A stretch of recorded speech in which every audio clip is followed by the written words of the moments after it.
You're watching MPT. Be inspired.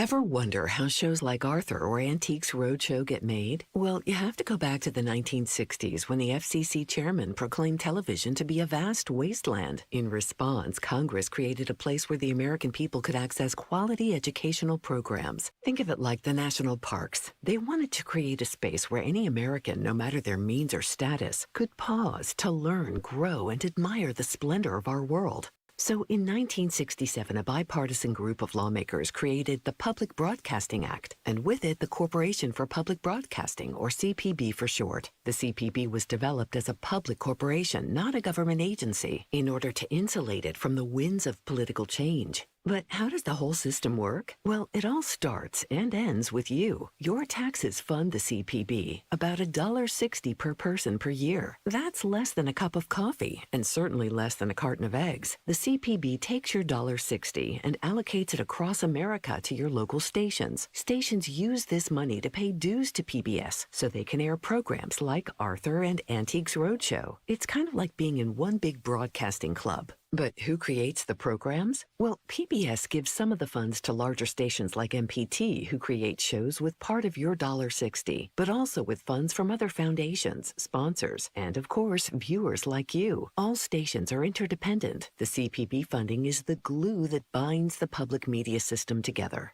Remember when you traveled the world with Carmen Sandiego, learned to love books with Reading Rainbow, or measured twice and cut once on This Old House? Maybe you still remember a fun science fact from a Nova documentary, or you had a recent revelation when you watched Frontline. All of these programs exist so that you can explore and understand the larger world. Whether it's reporting on ferry delays in Washington State, farming in the Midwest, or the fishing season on the East Coast, America is full of different, wonderful places where each local station adapts to the specific needs of their communities. So what makes public media special? Well, it's made by and for you. But without CPB funding, the system is at risk. Smaller member stations will close, news deserts will get worse, and producing stations might be unable to make your favorite shows.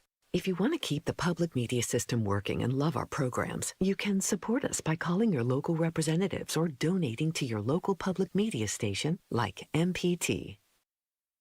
Homemade